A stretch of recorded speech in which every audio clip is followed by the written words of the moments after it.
You are watching Delhi News. Rahul Gandhi की जो जबान काट के लाएगा मैं उसको 11 लाख का इनाम दूंगा। रखना जबान काट दो 11 लाख रुपए लाके दो। राहुल गांधी जी तो बहुत बड़े जी, वही मेरा कहना किसी है। की माँ ने दूध नहीं पिलाया कि राहुल गांधी को उंगली उठा के दिखा दे। ये किसी की ताकत नहीं है। राहुल गांधी के लिए हम अपनी जान देने के लिए तैयार है। राहुल गांधी पे कोई ला नहीं सकता है। राहुल गांधी हमारे नेता है और हम उसके लिए जान देंगे, सड़कों पे उतरेंगे, हम सब करेंगे। ये जो संजय गायकवाड़ एमएलए है बुल्डाना से, मुझको लगता है इनको मानसिक कोई बीमारी है। इमीडिएटली मुख्यमंत्री जी और उप मुख्यमंत्री जी इस पर कार्रवाई करनी चाहिए। अगर वो कार्रवाई नहीं करते तो कांग्रेस सड़कों पर उतरेगी। दोस्तों, राहुल गांधी की जबान काटकर 11 लाख रुपए का अनाउंस करने वाले शिंदे गवर्नमेंट के एमएलए जो उन्होंने अनाउंस किया है कि जो रिजर्वेशन पे जो राहुल गांधी ने बात कही थी कि रिजर्वेशन खत्म हो जाना चाहिए था, स्टेटमेंट राहुल गांधी ने फौरन में दिया है कि रिजर्वेशन सिस्टम जो है हिंदुस्तान में थोड़ा सा बंद होना चाहिए। बात करते हैं डेप्यूटी लीडर महाराष्ट्र के कांग्रेस के अमीन पटेल जी से, एमएलए है मुंबई देवी से। अमीन भाई, 11 लाख रुपए इनाम रखा गया शिंदे गवर्नमेंट के एमएलए ने जबान काटने के लिए। देखिए, ये जो संजय गायकवाड़ एमएलए है बुल्डाना से, मुझको लगता है इनको मानसिक कोई बीमारी है। आप समझ रहे हो मैं क्या बोल रहा हूँ? राहुल गांधी का परिवार और इस देश का इतिहास साथ साथ में चलता है। पंडित मोतीलाल नेहरू से लेके पंडित जवाहरलाल नेहरू, इंदिरा गांधी जी, राजीव गांधी जी, बाद में सोनिया गांधी जी और राहुल गांधी और प्रियंका गांधी जी इस देश की एकता के लिए, इस देश की अखंडता के लिए, इस देश में जो लोग पीछे हैं उनको आगे लाने के लिए, जो लोग की तरक्की नहीं हुई है, आज राहुल गांधी हर जगह यही कहते हैं कि जिसकी जितनी संख्या उतनी उसकी हिस्सेदारी।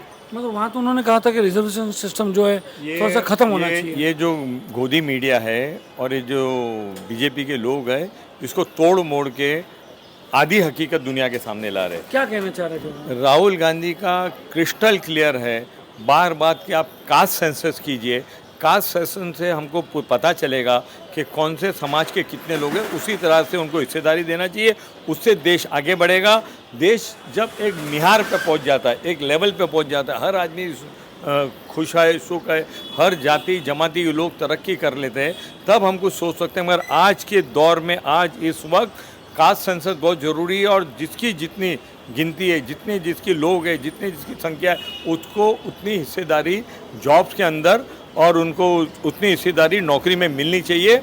ये राहुल गांधी जी बार बार संसद में कर रहे हैं, संसद के बाहर कर रहे हैं। 11 लाख के इनाम पे क्या कहना है कि जबान काट के लाके दो? क्या यहाँ तानाशाही इतनी बढ़ गई है? यहाँ लॉ एंड ऑर्डर नहीं है? इमीडिएटली मुख्यमंत्री जी और उप मुख्यमंत्री जी इस पर कार्रवाई करनी चाहिए।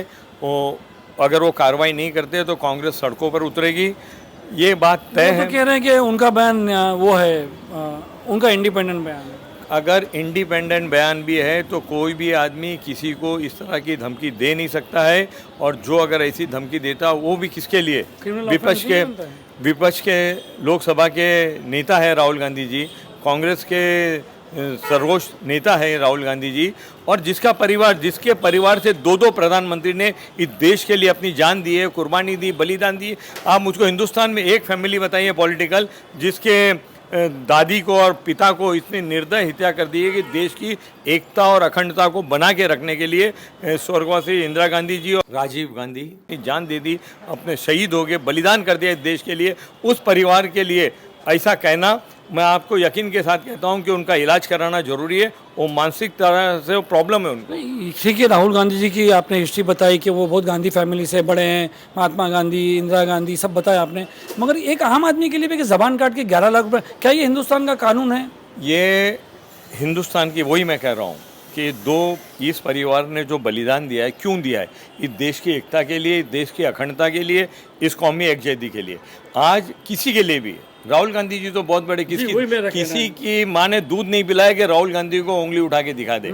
ये किसी की ताकत नहीं है। राहुल गांधी के लिए हम अपनी जान देने के लिए तैयार है। राहुल गांधी पे कोई ला नहीं सकता है। राहुल गांधी हमारे नेता है और हम उसके लिए जान देंगे, सड़कों पे उतरेंगे, हम सब करेंगे। मगर ऐसे लोगों पे कार्रवाई होनी चाहिए, वो किसी के लिए भी हो। राहुल गांधी इसलिए नहीं, कोई भी आदमी किसी को मार नहीं सकता है, कोई भी आदमी किसी को गाली नहीं दे सकता है। पिछली मर्तबा इनाम रखना, जबान काट दो, 11 लाख रुपए लाके दो। इसके ऊपर कार्रवाई होनी चाहिए और इमीडिएटली होनी चाहिए। किस तरह की कार्रवाई आप चाहते हो? इसके ऊपर एफआईआर रजिस्टर किया जाए, उनको अरेस्ट किया जाए।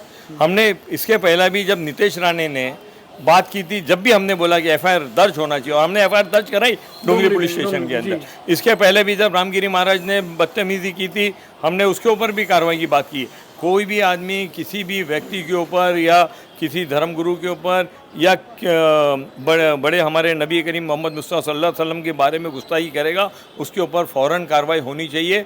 हमने जो ट्रेन में भी हादसा हुआ था, उसके लिए भी चाचा के ऊपर जा करके जो रेलवे पुलिस कमिश्नर है शिशवे जी, उनसे मिल करके जो धाराएं थी, जो पुलिस ने धारा बराबर नहीं लगाई थी, उसको भी हमने चेंज कराया था और उसका बेल कैंसिल हुआ है। अगर एफआईआर नहीं होती तो अमीन भाई क्या कांग्रेस का क्या रुख रहेगा? आप तो डेप्यूटी लीडर हो। वर्षा गायकवाड़ जो मुंबई कांग्रेस के अध्यक्ष हैं, मैंने अभी थोड़ी देर पहले उनकी ट्वीट देखा हूँ कि अगर इस पर एक्शन नहीं होता है तो कांग्रेस पार्टी इसका पुरजोर विरोध करेगी और सड़क पर उतरेगी। इसकी वर्षा गायकवाड़ जो मुंबई कांग्रेस के अध्यक्ष हैं, मैंने अभी थोड़ी देर पहले उनकी ट्वीट देखा हूँ कि अगर इस पर एक्शन नहीं होता है तो कांग्रेस पार्टी इसका पुरजोर विरोध करेगी और सड़क पर उतरेगी इसके लिए।